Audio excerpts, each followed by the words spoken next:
वाणी अमृतमय सुन जिनकी होती ब्रह्म को धारती नील की जय ब्रह्म को। सच्चिदानंद भगवान की, सनातन धर्म की। जैसे बाहर जब आप बैठे होते हो, आप अपने शरीर को यदि निश्चल कर दोगे तो तुम भी जानोगे और दूसरे भी देख सकते हैं कि तुम स्थिर हो या बोलो। तुम्हारे शरीर की स्थिरता को तुम भी समझते हो और दूसरे भी तुम्हारी स्थिरता और चंचलता को देख लेते हैं। ये किस संप्रदाय की बात है, समझ में आई? पर शरीर स्थिर हो और मन तुम्हारा चंचल हो तो पड़ोसी नहीं देख सकते, सिर्फ तुम ही जान सकते हो। अच्छा, ये किस मजहब की बात है कि दूसरे की मन की चंचलता को हम नहीं देख सकते? यदि बाहर से देखना चाहे और भीतर से तुम देखना चाहो तो देख नहीं सकते। बात फिर समझो, बाहर की हरकत को तुम स्वयं जान सकते हो, तुम्हारी बाहरी चेष्टा को दूसरे लोग भी जान सकते हैं, पर तुम्हारे भीतर की बात को ना हम बाहर से देख पाएंगे। यदि शरीर पर कंट्रोल हो तो फिर ध्यान दो, यदि भीतर का गुस्सा, भीतर की गाली जबान पर आ गई तो तुम भी समझोगे, हम भी समझ लेंगे। भीतर का विकार शरीर पर प्रकट हो जाएगा तो दूसरे जान जाएंगे। यदि शरीर स्थिर है तो मन से चाहे किसी की हत्या करो, चाहे चोरी करो, चाहे काम से स्मरण करो, कोई दूसरा नहीं देख पाएगा तुम्हारे सिवा। क्यों? हम बाहर से देखेंगे तो दिखेगा नहीं, तुम्हारे भीतर घुसकर हम यहाँ से देख सकते नहीं। तुम तो देख लेते हो। जैसे लोभी आदमी धन मांगता है, पकड़ता है, उससे अंदाज लगा लेते हैं, मांगता है। कामी आदमी चेष्टा करता है, पर दूसरे का मन किसी और को अपरोक्ष नहीं होता, इसलिए मन को जो अनुभव करता है उसका नाम साक्षी है। शरीर को जो देखता है उसका नाम दृष्टा है, मन को जो जानता है उसका नाम साक्षी है।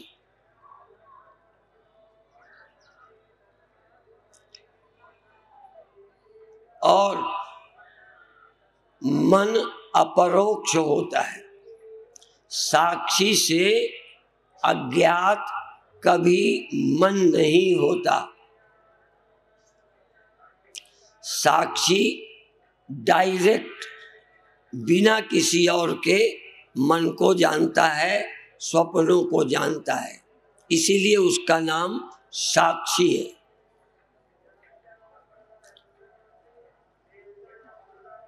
मुझे आप केवल साक्षी होकर नहीं देख रहे, मुझे साक्षी और मन तथा इंद्रियों के द्वारा मुझे देख रहे हो। डायरेक्ट साक्षी किसी मन के अलावा किसी को नहीं देख सकता। साक्षी मन के अलावा डायरेक्ट किसी और को नहीं देख सकता। यदि साक्षी देखता होता, डायरेक्ट बाहर को, तो मन कहीं होता, स्वप्न में होते, तब भी पड़े हुए देह को देख लेते।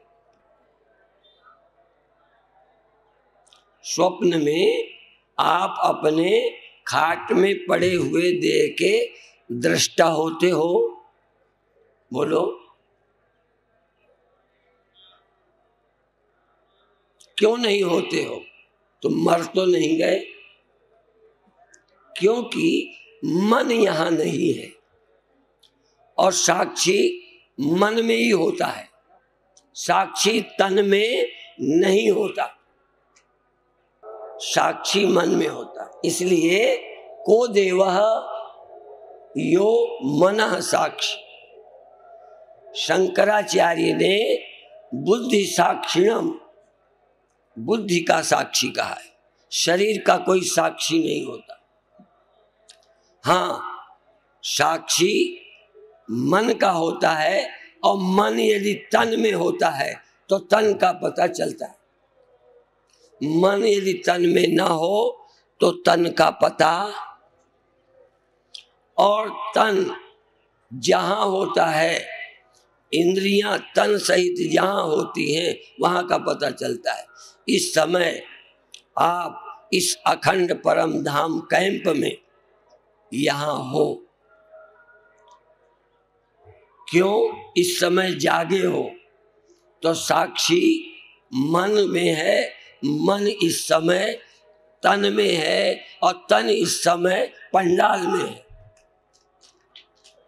और इसलिए हम तुमको, तुम हमको प्रत्यक्ष देख रहे। ये तो साइंस है।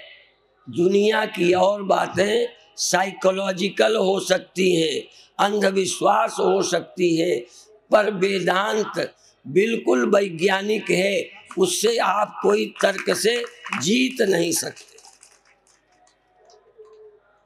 कोई गप्प नहीं है, और इसके विपरीत तुम करके नहीं दिखा सकते। तुम्हारा मन स्वप्न में हो और इसको पड़ा हुआ देखो, नहीं देख सकते। मन तुम्हारा जागृत में ना हो तो इस भूख, इस प्यास, इस जवानी, इस देह का अनुभव नहीं कर सकते आत्मा के रहते, साक्षी के रहते। इसलिए साक्षी सीधा जगत का प्रकाशक नहीं है। चूंकि साक्षी सीधा जगत का प्रकाशक नहीं है, इसलिए स्वप्नों में हम इस जगत को नहीं जानते। निद्रा में हम न स्वप्न ही देखते हैं न जगत को, क्योंकि उस समय निद्रा है, अनिद्रा का साक्षी बस। साक्षी यदि जगत को सीधा प्रकाशता तो जगत के होने का अज्ञान तभी होता जब जगत ना होता। यदि साक्षी या आत्मा, फिर समझ लो, यदि डायरेक्ट आत्मा ही जगत का दृष्टा है तो जिंदा रहते जगत दिखता ही रहता। जगत न दिखना सवाल ही नहीं है। कब तक? जब तक होता। जागे हो तो देह का भान होगा, पर जवानी होगी तो जवानी को देखोगे, बुढ़ापा होगा तब बुढ़ापे को देखोगे, सभा होगी तो सभा को देखोगे, ज्यादा होंगे तो ज्यादा को देखोगे, कम होंगे तो कम को देखोगे। तो जागृत अवस्था में साक्षी अंतःकरण द्वारा देह में होता है, इंद्रियों में होता है, इसलिए प्रत्यक्ष ज्ञान होता है। जब मन इस तन के इन इंद्रियों के साथ नहीं होता तब मनोराज्य, स्वप्न और ध्यान में भी मनोराज्य ही होता है, चाहे मनोराज्य अच्छा हो चाहे बुरा हो। जिसको उपासना कहते हो वो भी मनोराज्य से ज्यादा नहीं है। पर यदि स्वप्न तुम्हें सही लगता है तो उपासना में भगवान सही लगते हैं, ये अच्छी बात है। यदि सपने में तुम चोरी करते हो तो सपने में यदि दान देते हो तो अच्छा है। यदि आप अपने अनुभव में आए हुए सुख दुख को सच मानते हो, बड़े होने को सच मानते हो, अमीर होने को, बोलो, धन बढ़कर धन बढ़ाकर जब तुम धनी अनुभव करते हो, यदि धनी होने का अनुभव न होता तो इतना पागल हो जाते धन के लिए। यदि काम में तुम्हारे मन को सुखानुभव न होता तो काम के लिए बलात्कारी हो जाते। बाहर की चीज जागृत में मिलती है और उसको पाकर तुम्हारा मन वैसा महसूस करता है, बड़ा हो गया हूं, मेरी बड़ी इज्जत हुई है। कभी कभी तो तुम्हें लोग बेवकूफ बनाते हैं, तब भी तुम अपने को इज्जतदार समझते हो। कई बड़े खिलाड़ी होते हैं, बेवकूफ को भी, बुद्धों को भी कहते हैं तुम जैसा अच्छा आदमी नहीं है, बड़ा खुश होता है। समझ जाओगे तो नहीं खुश होगे। इसी तरह तुम मूर्ख हो, जागृत अवस्था में पाए हुए से किसी धन से आपका मन सम्मोहित होता है और धनी मानते हो, और लोग भी तुम्हें धनी कहने लगते।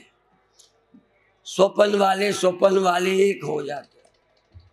तुम जैसा महसूस करते हो पड़ोसी भी, इसलिए तुम ही धनी नहीं होते हो, पड़ोसी को भी धनी लगने लगते हो, क्योंकि वो भी उसी स्तर का आदमी है। तुम मंडलेश्वर होते हो तो तुम ही नहीं होते हो, पड़ोसियों को भी दिखने लगते। तो कई पड़ोसी खुश होते हैं तुम्हारे मंडलेश्वरी से, कई लोगों को तकलीफ होती है तुम्हारे मंडलेश्वरी से। तुम्हारे धनी होने से तुम तो होते ही हो, दूसरों को भी धनी लगते हो, फिर दूसरे कई तुम्हारे खुश होते हैं।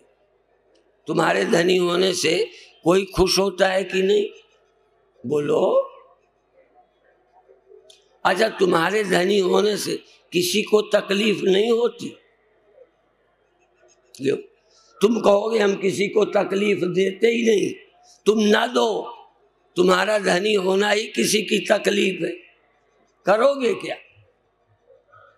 किसी का बड़ा होना तकलीफ है, किसी का सुखी होना तकलीफ है, किसी का ज्ञानी होना ही बड़ी तकलीफ है, करोगे क्या?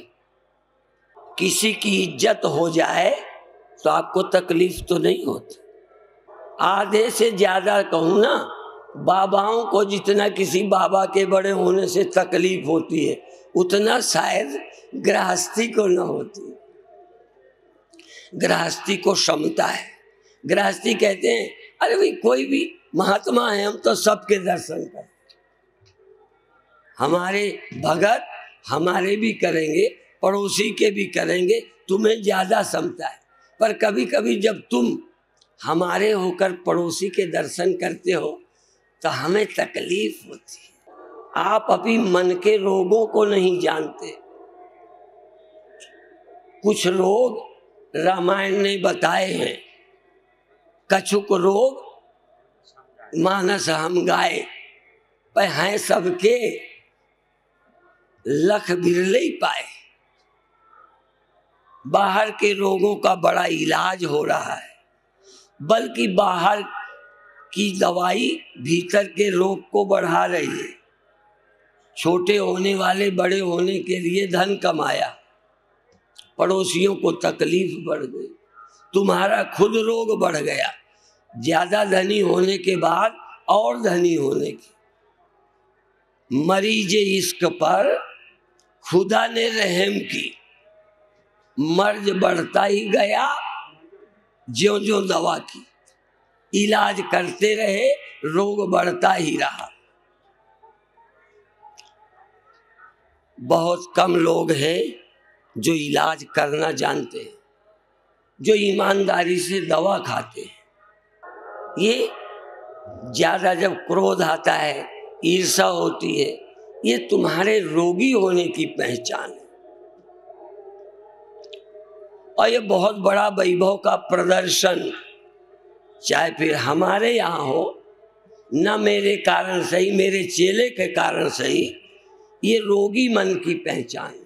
ये कोई बहुत अच्छे स्वस्थ मन की पहचान नहीं है। स्वस्थ मन को प्रदर्शन की जरूरत ही नहीं है।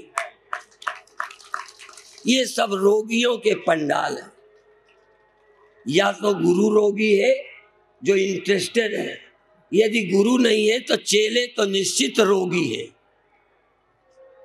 जिनको इस प्रदर्शन में सुख भासता है उनको मूर्खों का सरताज न कहें तो और कहें क्या, है तो बड़ा। बड़ा तो निश्चित है, चाहे ज्ञानी बड़ा हो चाहे मूर्ख बड़ा हो। एक बार हम विद्यार्थी थे तो हम पंडित घर के थे, तो हमारे साथ एक वैश्य लड़का पढ़ता था। तो नाराज होके हमने डांटा, बस तू बड़ा मूर्ख है, ऐसे बड़ा मूर्ख है। तो हाथ जोड़ के बोला, देखो चालाकी देखो, हाथ जोड़ के बोला, कहने लगे आप ही सब प्रकार बड़े हो, हम कैसे बड़े हो सकते हैं।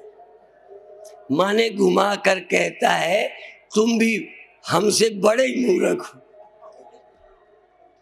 नहीं समझ में आई क्या?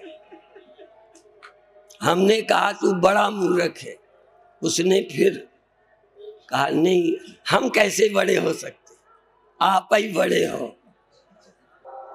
ज्ञानी कोई खिलौना नहीं है। ज्ञानी का मतलब दुखों से मुक्त, चिंताओं से मुक्त। कहीं कहा है ज्ञानी दुखी होता है? कहीं लिखा है ज्ञानी दुखी होता है? मूर्ख अज्ञानी दुखी होते हैं। और दुखी हो तो निश्चित मानो, संतुष्ट नहीं हो तो निश्चित मानो ज्ञान के हम टेप रिकॉर्डर तो हैं पर ज्ञानी नहीं है। ज्ञानी तो आदमी को मुक्त करता है, ज्ञान तो मुक्त कर देता है। विद्या या विमुक्तये, विद्या तो मुक्त करती है, भ्रम तोड़ती है, स्वप्ने तोड़ती है। तुम अभी ब्रह्म हो कि व्यक्ति हो, चलो दिन भर न रहे, क्या एक सेकंड भी कभी अनुभव किया कि हम ब्रह्म हैं? ब्रह्म क्या होता है जो तुम हो? जैसे कोई घड़ा प्रवचन सुन के कह भी दे कि हम मिट्टी हैं, मान लिया, तो हम पूछेंगे कि तुम मिट्टी थे तो तुम कैसा अनुभव किया? आखिर तुमने कहा मैं मिट्टी हूं, जैसे तुम कहते हो हम ब्रह्म हैं, तो ब्रह्म हो कैसा लगा तुमको? क्या अनुभव हुआ जब तुमने अपने को ब्रह्म कहा? तो घड़े से हम पूछेंगे कि तुम मिट्टी हो, तब तुम्हें और कौन मिला? तो एक अनुभव होगा कि जब मैंने मिट्टी सोचा कि मैं मिट्टी हूं तो मेरे सिवा कुछ न रहा। ऐसे थोड़ी कि मैं मिट्टी हूं, मैं मिट्टी हूं, मैं मिट्टी हूं। इसीलिए अच्छे मंत्र हो, भेदोपासक हो, अभेदोपासक हो, मंत्र कोई भी हो, मंत्राभ्यास और अर्थ इन दोनों का फर्क है। चाहे मंत्र सोहम हो, चाहे मंत्र दासोहम हो, मंत्र चाहे राम राम हो, चाहे ओम नमः शिवाय हो, उपासक चाहे मैं ब्रह्म हूं कहो, चाहे दासोहम कहो, अभी आप सिर्फ एकाग्र होते हैं बस। अर्थात ध्यान से, मंत्र जाप से एकाग्रता बढ़ेगी, विक्षेप खत्म होगा, चित्त की चंचलता मिट जाएगी। अच्छा, वो राम राम से मिटेगी कि सोहम से भी मिटेगी? जिस मंत्र को तुम प्रेम पूर्वक और श्रद्धा से करोगे चित्त की चंचलता मिट जाएगी। किस मंत्र से? बोलो। सब मंत्रों से। मैं संप्रदाय नहीं खड़ा कर रहा। चित्त की एकाग्रता के लिए जो भी तुम्हारे गुरु ने मंत्र दिया है उतना ही महत्व है जितना किसी और के मंत्र का। यदि तुम ध्यान पूर्वक होश पूर्वक एकाग्र करके मंत्र जाप करते हो तो चित्त की चंचलता मिट जाएगी। इसी तरह निस्वार्थ भावना से, निष्काम भावना से कोई तुम शुभ आचरण करते हो तो चित्त शुद्ध हो जाएगा। चित्त की अशुद्धता को हटाने के लिए निष्काम कर्म, सेवा, चित्त की चंचलता मिटाने के लिए ध्यान, चाहे मंत्र में, चाहे चक्रों में, चाहे प्रकाश में, चाहे आकाश में, जो भी आपके लिए पवित्र हो, आराध्य हो, इष्ट हो, मन को लगाना। अच्छा, किस मंत्र से चंचलता मिटेगी, किससे नहीं मिटेगी? मेरे जानते सबसे मिटेगी। पर आपके लिए वह मंत्र सबसे अच्छा होगा जो आपको प्रिय होगा, जिससे आपकी श्रद्धा होगी, राम से, कृष्ण से, सोहम से, उससे मन एकाग्र होगा। पर ये एकाग्रता का मंत्र है, ज्ञान का नहीं। चाहे सोहम ही करो, पर यदि करते हो तो मन एकाग्र होगा। राम राम जपो, मन एकाग्र होगा। प्रकाश देखो, आकाश देखो, मन एकाग्र होगा। मूलाधार से सहस्रार तक कहीं मन लगाओ, मन एकाग्र होगा। किसी इंद्रिय विशेष में चित्त को एकाग्र करो, सुनते रहो, देखते रहो, छूते रहो, सूंघते रहो, खाते रहो। खेचरी लगाकर चित्त को एकाग्र करो और सब छूट जाए। यह है चित्त की एकाग्रता। पर यह ज्ञान नहीं है,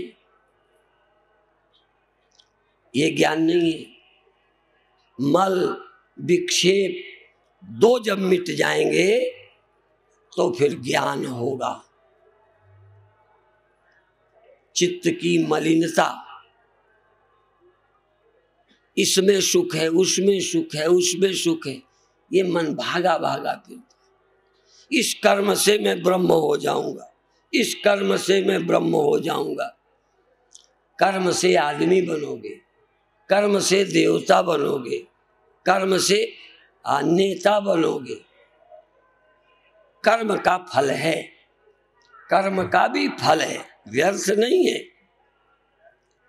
करके घड़ा बनेगा, सावधानी से मजबूती रहेगी, लेकिन मिट्टी कुछ करके नहीं होगा। मिट्टी कुछ करके नहीं होगा। मिट्टी वह है, सिर्फ जानना बाकी है।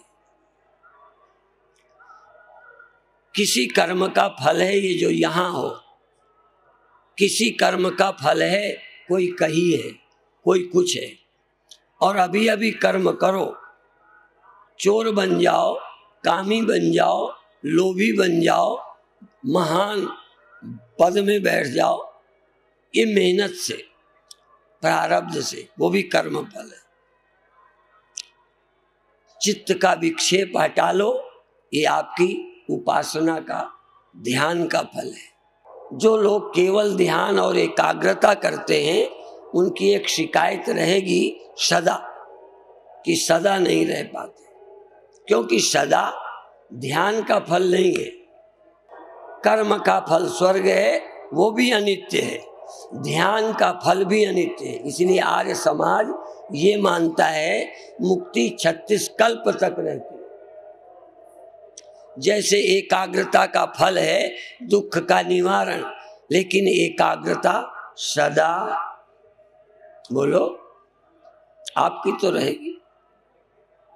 जागृत एक अवस्था है, प्रैक्टिस से लंबी होगी, लेकिन जागृत अवस्था अनंत नहीं हो सकती। समाधि अनंत नहीं हो सकती। इसलिए ठीक आर्य समाज ने कहा है कि यदि समाधि मुक्ति है तो फिर मुक्ति से आना ही पड़ेगा। पर वेदांत समाधि को मुक्ति नहीं मानता, अपने स्वरूप की पहचान को मुक्ति मानता है। ध्यान को हम लक्ष्य नहीं मानते, सिर्फ विक्षेप निवृत्ति का साधन है। इसलिए ध्यान वालों को विक्षेप उस समय नहीं होता। इसलिए ध्यान वाले तुमको ज्यादा शांत दिखाई पड़ेंगे, उनको मुक्ति जीते जी मालूम पड़ेगी। पर कहते हैं बाहर नहीं आए, संसार में मन नहीं जाए। आत्मा की पहचान करने वाले, आत्मा को ब्रह्म जानने वाले लोगों के चरणों में मेरा सिर है। सच, मुझे ब्रह्म ज्ञानी नहीं मिलते, ध्यानी मिलते हैं, भजनानंदी मिलते हैं, अभ्यासी मिलते हैं, चरित्रवान मिलते हैं, बड़े बड़े कर्मठ लोग मिलते हैं, जिनके लिए भी मेरा हृदय झुकता है। सच बात है, मैं कोई झूठी प्रशंसा नहीं करता। जब कोई समाज के निर्माण में लगा देखता हूं तो न सही ब्रह्मज्ञानी, लेकिन एक अच्छा काम करता है। और कभी कभी ब्रह्मज्ञानी भी इतने ऊंचे हैं कि ब्रह्मज्ञान के सिवा राष्ट्र की जिन्हें जरा भी चिंता ही नहीं है।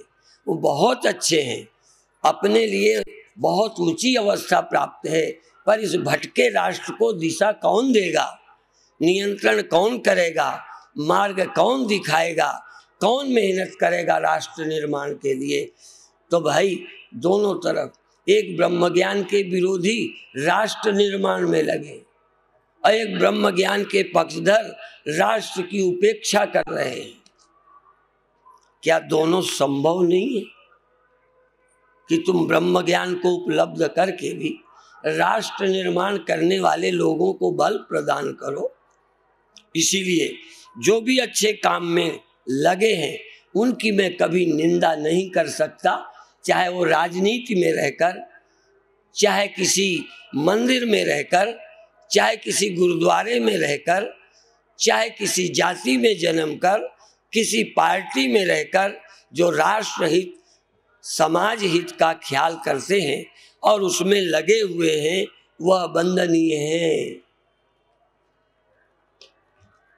और जो भगवान के विश्वास में, उनके विश्वास में मन एकाग्र करते हैं, कल्याण के लिए लगे हैं, मन शांत किया है, मन के विकार हटाए हैं, देवतुल्य जिनका जीवन है, देवतुल्य जीवन, देवत्व को प्राप्त हुए हैं, मन में भय नहीं, चिंता नहीं, बहुत अच्छा मन है, भगवान के विश्वासी हैं, नाम जपते हैं, वो भी बधाई के पात्र हैं।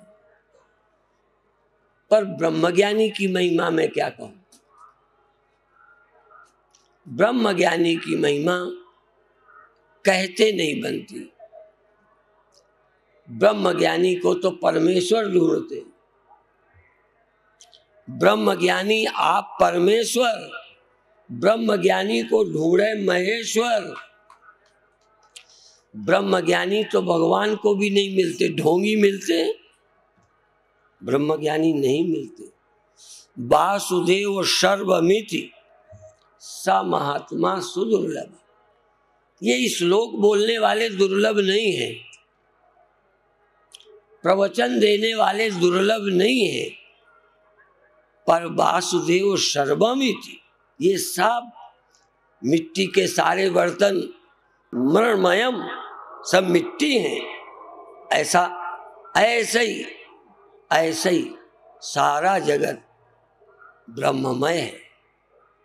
आत्मवेदम सर्वम, वासुदेव सर्वमिति, सब भगवान का रूप है ऐसा देखने वाले महात्मा भगवान को नहीं मिलते। माने द्वैत देखने वाले, ईर्ष्या करने वाले भगवान को बहुत मिले, रावण भगवान को बहुत मिले, कृष्ण से मिले, बहुत लोग मिले हैं, उनकी पूजा करने वाले भी बहुत मिले, पर उनको सर्वत्र देखने वाले भक्त भगवान को भी बड़ी मुश्किल से मिलते हैं। इसका मतलब ब्रह्मज्ञानी बहुत कम है। तुम कुछ तो बनो, या तो निष्काम कर्म योगी बनो, भगवान के काम में लगे रहो बिना किसी स्वार्थ के, किसी संगठन में लग जाओ, नाक के लिए नहीं। हम तो प्रबंधक जरा सा इधर उधर कर देते हैं तो उपद्रव शुरू हो जाता है। हमें नहीं मिलते, हमें तो निष्काम कर्म योगी नहीं मिलते, हमें भगवान के सुमिरन में मन लगाकर एकाग्र हो जाने वाले शांत पुरुष नहीं मिलते। ब्रह्मज्ञानी की तो बात छोड़ो, जो निस्वार्थ एक कुत्ते की तरह। हमारे संत महात्मा कहते हैं, कबीर जैसे लोग कहते हैं, मैं हूं कुत्ता राम का, मुतिया मेरा नाम। मैं तो राम का कुत्ता हूं, मेरा मुतिया नाम है। वो जिधर रस्सी करके खींचते हैं उधर चला जाता हूं, मेरी कोई अपनी इच्छा ही नहीं है। जो भगवान के ऐसे भक्त हैं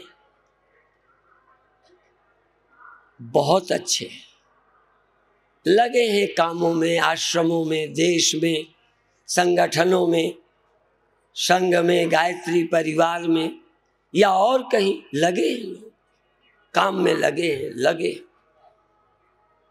लेकिन फिर भी कहीं ना कहीं अहंकार लगे होने पर कब जग जाए। अज्ञानी भगत, भगवान का विश्वासी कब वो सर उठा ले, फिर आदमी एक टाट बिछाने में एक व्यक्ति कहे ऐसा बिछाना, एक ऐसे ले, हो गई लड़ाई। सारे देश में लड़ाइयां हैं, कलयुग का प्रभाव है, घर में है। कभी कभी बड़े बड़े संगठनों की लड़ाई को देख के तुम्हें तरस आता है, अरे इसमें फूट हो गई, भाजपा में हो गई, कांग्रेस में हो गई, सपा में हो गई, बसपा में हो गई, इसके टूट गए। अरे तुम्हारे घर में तो नहीं टूटा नहीं, 4 लोग हो, 25 लोग घर पर हो, उनकी सबकी पटती है। यदि इतने बड़े संगठनों में छोटी मोटी लड़ाइयाँ हो गई, संगठन विभाजित हो जाते हैं, पार्टियां विभाजित हो जाती हैं। कितने बार कांग्रेस बट चुकी, कितने बार और लोग बट चुके, चलता है। तो आखिरी बात फिर कहता हूं, तुम मुक्त हो जाओ। तुम कर्म भी करा, उपासना भी कर ली, ब्रह्म ज्ञान को उपलब्ध हो गए। अब जो शेष शरीर है, शेष अंतःकरण है, काम चलाऊ, जला हुआ मरा हुआ बचा है, बाधित बचा है। मिट्टी बुद्धि से घट मिथ्या हो गया है, मकान झूठे हो गए, गहने बनावटी हैं, समझ गए, फिर भी है तो किसी के काम आएगा। ये जो शेष शरीर है, शेष समय है, ये ज्ञान के बाद मुक्त पुरुष का पूर्व संस्कारानुसार किसी के काम आ जाएगा। इसलिए पाना बाकी नहीं है। कृष्ण भगवान कहते हैं, मुझे तीनों लोकों में कुछ भी अप्राप्त नहीं है, कुछ भी अप्राप्त नहीं। ऐसे लोगों के दर्शन करने को जी करता है, जिन्हें ना मोक्ष पाना है, ना भोग पाना है, ना प्रतिष्ठा पाना है, फिर भी शरीर है। और जैसे कुत्ता मिट्टी को घसीटता है, खींचता है, फिर बैठ जाता है, स्वभाव है। इसी तरह से ज्ञानी का कोई कर्तव्य नहीं बाकी रहा, फिर भी शरीर तो बाकी है अभी, जगना सोना बाकी है अभी, जिसका नहीं हो बात खत्म। पर यदि है तो क्या करोगे? निंदा करोगे, चुगली करोगे, राग द्वेष करोगे, इसी में टाइम जाया करोगे। पर क्या करो, जब अकल है ही नहीं तो क्या करोगे? ज्ञानी के प्रमाण पत्र लिए सारा टाइम व्यर्थ की बातों में गंवाते हो। आप बधाई के पात्र हो कि यह ब्रह्म विद्या, ये अपने शास्त्र उपनिषदों की विद्या, ये अपने पहले पूर्वाचार्यों की बातें सुन रहे हैं। इसमें बिल्कुल बेईमानी मत करो, ईमानदारी से देखो कि तुम क्या हो। यही हो बस, ये तो तुम्हारे कर्म से मिला है, आगे भी चाहोगे तो कर्म से मिलेगा, अच्छा मिलेगा, स्वर्ग मिलेगा। उपासना से सालोक्य मिलेगा, सामीप्य मिलेगा, प्रभु की समीपता, प्रभु के स्मरण की मस्ती मिलेगी। कैवल्य तो ब्रह्म ज्ञान से ही मिलता है, कैवल्य। और कैवल्य मिलता नहीं, बल्कि भेद का नाश होता है, अद्वैत तो है ही। हम मिलते तो बिछुड़ जाते।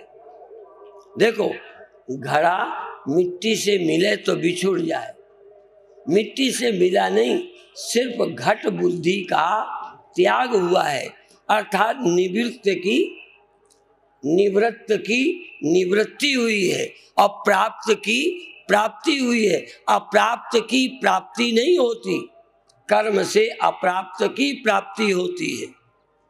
कर्म से अप्राप्त स्वर्ग मिलता है, अप्राप्त देह मिलता है। ये देह प्राप्त है, कर्म से अगला अप्राप्त देह मिलेगा।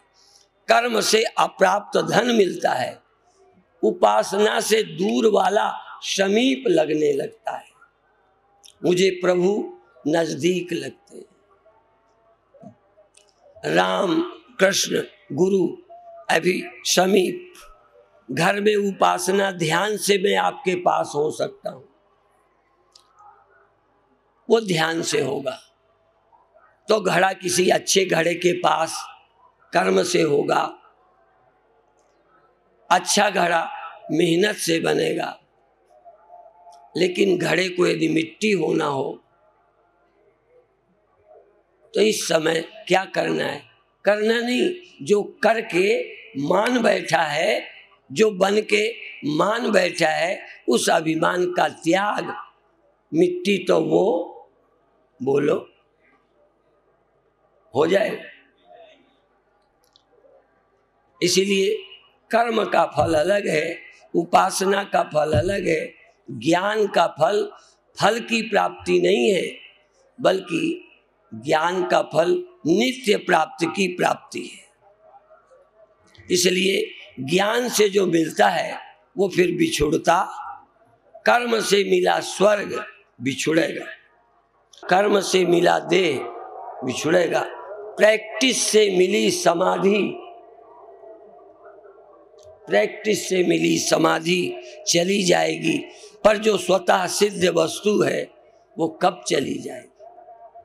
लेकिन ये अनुभव करने वाले, अनुभव में रुचि लोगों की नहीं है।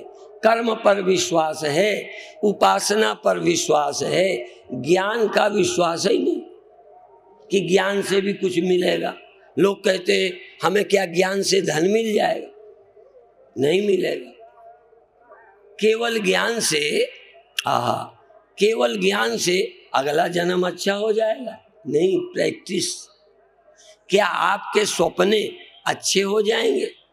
हाँ, अच्छे होंगे। मेहनत करो, अच्छा देखो, अच्छा सुनो, सपने अच्छे हो जाएंगे। लेकिन ब्रह्म आप जो हो गए हो, जो कर्म से, वासना से, अनादि अज्ञान से स्वीकार कर रखा है, इस अज्ञान को निवृत्त करो, ब्रह्म तुम। इसलिए और सबके मोक्ष में खतरे हैं। कई लोग कहते हैं हम जल की तरह हैं, आग के संपर्क में गर्म हो गए हैं, इसलिए उनके यहाँ गर्म होना सच्चा है, अनित्य तो है पर गर्म हुआ है। पर हम क्या मानते हैं, फर्क समझ लो। हम स्वप्न में मरना देख रहे थे, मर गए मान रहे थे, मर गए का दुख था, पर हम ये मानते हैं सच्चा नहीं था, सचमुच नहीं मरे, पानी सचमुच गर्म हुआ है, इसलिए संग से हम बिगड़ गए हैं नहीं, संग से बिगड़ने का भ्रम है। इसलिए हम मुक्ति को भी सच्ची नहीं मानते। जो बंधे हो सो मुक्त होते हैं, जो मरे हो वो अमर होते हैं। हमें तो मरने का भ्रम निवृत्त हुआ है, अमर हम थे। बात गहराई है। योग दर्शन भी मुक्ति को सच्ची मानता है, सांख्य दर्शन मुक्ति को सच्ची मानता है, जैनी मुक्ति को सच्ची मानते हैं। और संग से दुखी हुए हैं, जैसे जल आग के संग से गर्म हो जाता है, आग से बचा रहे तो ठंडा होगा। बात समझ में आई? पर हम लोग मानते हैं आत्मा कभी मरा ही नहीं, जन्मा ही नहीं, दुखी हुआ ही नहीं, लगता था। ये लगना तो है, ये भ्रम भी ज्ञान से निवृत्त हो जाता है। फर्क है वेदांत की सूक्ष्मता और अन्य दर्शनों की बात लोग क्लियर नहीं कर सकते, बड़ा कठिन है। तो अब आप सबके आशीर्वाद से, जैसे पहलवान अखाड़े में आता है ना, तो देख के लोगों का अरे ये क्या लड़ेगा, नहीं समझे। और जब वो थोड़ा दो एक दंड बैठक करता है तो फिर शरीर दिखने लगता है। हम भी जब आए तो गला लगता था क्या करें, पर चलो अखाड़े में आते हैं तो गला ठीक हो जाता है, काम करने लगता है। तो अब आप ध्यान करो। क्या ध्यान करो? एक तरफ का बंद करके एक तरफ से, जैसे वो साइकिल की हवा निकल जाए फर्स्ट से फर्स्ट, जैसे पहिया भ्रष्ट हो, इतनी देखो।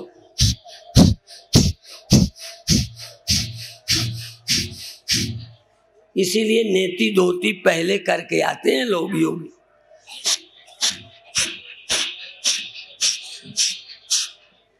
एक तरफ का बंद करके एक तरफ से श्वास फेंको, फिर उधर से करो, जरा करो।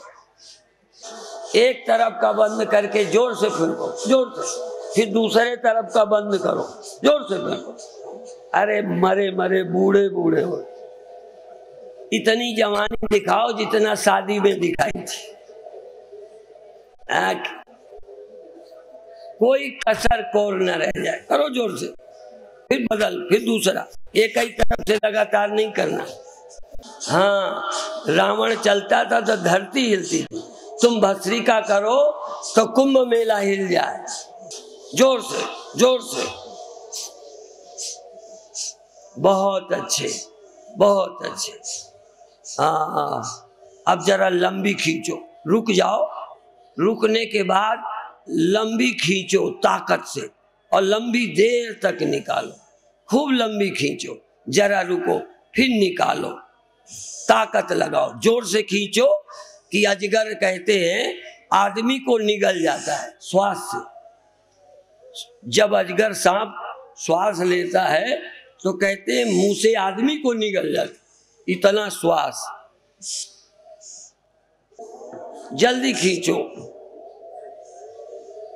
और जब निकालो तो मूलाधार खींचकर नाभि में आ जाए, मूलाधार खींचकर नाभि में आ जाए। जब श्वास निकालो, सिकुड़ जाए, अंदर चलाए, इतनी श्वास निकालो, निकाले जाओ निकाले जाओ निकाले जाओ। इतनी देर तक श्वास निकालो कि जननेन्द्री, मूलाधार, मल विसर्जनेन्द्री खींचकर नाभि की तरफ पेट में आए।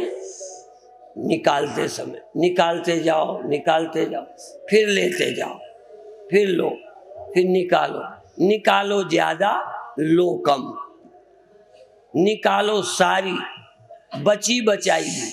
और जैसे झाड़ पोंछ के घर का रुपया दान देना, भीतर की श्वास निकालो, सारे शरीर की मूलाधार का प्राण निकलकर बाहर आ जाए, फिर अंदर ले लो, फिर बाहर आ जाए। अब शांत होकर बैठो, अब शांत होकर बैठो, भजन सुनो। जो भजन वो गाएं आप मन से प्रेम से गाना। धीरे धीरे अंदर चले जाओ, धीरे धीरे अंदर। पर अभी आंख बंद रहेगी। शुरू में जैसा मन हो करना, आखिर के सुझाव मैं आपको दे दूंगा। श्रद्धा भरी श्वास जागे रहकर बहुत अच्छी। कुछ लोग कीर्तन करेंगे भी, कुछ लोग ना करके सिर्फ आनंद से कीर्तन सुनेंगे, क्योंकि सुनने में श्वास लंबी, धीरे धीरे लेते रहोगे छोड़ते रहोगे, लेते रहोगे छोड़ते रहोगे, और कीर्तन का आनंद लोगे भीतर से। कुछ लोग गाना चाहें तो गा सकते।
जैसे सब तुम में स्थित है, जैसे सागर में लहरें या नहीं है, हैं तो भी सब कुछ हो रहा है तुम में और कुछ नहीं है तब भी सब खो गया तो हो। तुम्हारा होना चैतन्य है, तुम्हारा होना आनंद है और सब आनंद में है, आनंद से हो रहा है, लीन हो रहा है। सहज बिना तुम्हारे किए तुम में सब हो रहा, बिना तुम्हारे चाहे सब है। तुम्हारी केवल हस्ती है, अस्तित्व है, चैतन्य हो आनंद में। होने न होने की चिंता नहीं है, होने के मोहताज नहीं हो। एक मिनट और।